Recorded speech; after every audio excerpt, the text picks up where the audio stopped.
one. So this is about safety certification. So one of our subscribers asked, like, how much is a safety certification? Like, if you go to your mechanic, how much does it cost? And we responded that usually it's between $60 to $100, depending on the shop you go to.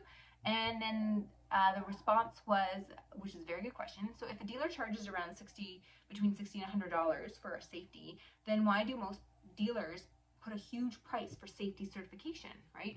I'm looking for a used car, and most of the dealers are advertising safety certification for an additional $600 to $700. Is this just another ripoff? Should I try to get, is this just another ripoff, or should I try to get the certification myself instead of paying these fees? Your opinion would be really appreciated. So it's actually a really great question, and unfortunately a lot of people think it's a ripoff, but it's not. So I need you to just separate the two and understand the difference between the two. When I said a safety should cost $60 to $100, that is the inspection fee. So remember we talked about shop hourly rates before. So if a shop charge is basically about an hour for the inspection, put it that way. So if a shop charge $60 an hour or $100 an hour, that's why I gave a range between 60 and 100. That is just for the inspection. Meaning pass or fail, you got to pay the shop that $100 or $60 to inspect the car for you. Now, when you see a dealer's advertising the car for sale and he's saying safety is going to cost anywhere from $600 to $700, that means he's absorbing the risk of giving you the car certified. So he's going to, for example, come to my shop, pay me the $100 inspection. Even if I give him $1,000 worth of repairs, then that means he's not coming back to you for money. He have to fix that car.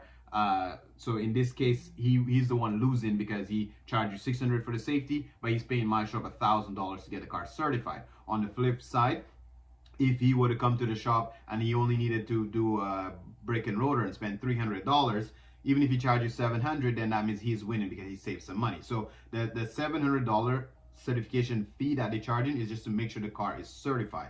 So the second part to your question, to see if you want to get the car inspected yourself to save money, yes, you can do that, but do not think that you're going to save the $700. So I think the wise thing to do is, before you make a decision, because the dealer is giving you an option to buy it as is or buy it certified for him for $700, I would say ask him if he's going to allow you to take the car to a third party.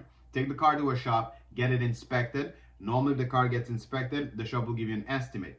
If the shop gives you an estimate as to like how much to fix that car, if it's going to cost north of $700, then pay the dealer $700 to get it certified from his end. If it's going to cost maybe $200 worth of repairs to certify it, then you buy it as is from him and you take it to your own shop and get it certified. So you have the right. The fact that they advertise that way, that means it gives you the flexibility to get it certified through the dealer or get it certified through a third party. Hopefully that answers your question. But again, there's a summary. There is a difference within the inspection fee and the actual cost of repairs, right? Exactly. Because I guess what you're trying to say is that usually if you have a lot, like say the dealer has a lot of 20 cars, right? It's not like they went and said, oh, this car needs tires, this car needs, no, because it's like you said, it's like a general fee. Yeah. Some cars maybe need nothing. Yeah. And, some cars need north of, because if you need brakes all around, that's an expensive repair, right? So it's kind of just it buffers, it encompasses, basically it's the fee that the dealer has to charge to basically make sure he's profitable after he's certifying all of this inventory. And I think you can see, like, yeah, it makes sense totally. It makes sense. So you basically when we had the big lot, for example, remember one time we tried that route where we used to charge that safety fee. But how we arrived at it is exactly what you're saying, where we looked at the average cost, how much it was cost us on average to certify a car. Like you're saying, it doesn't mean a specific car costs $300 or $400. We just realized over the 20 cars we sell, this is the average cost of repair. So we just add a certification fee on each car to just kind of help us certify the cars at some point, right? So hopefully that answers the question. Let's move on to trying to not make this 20 minutes. Go.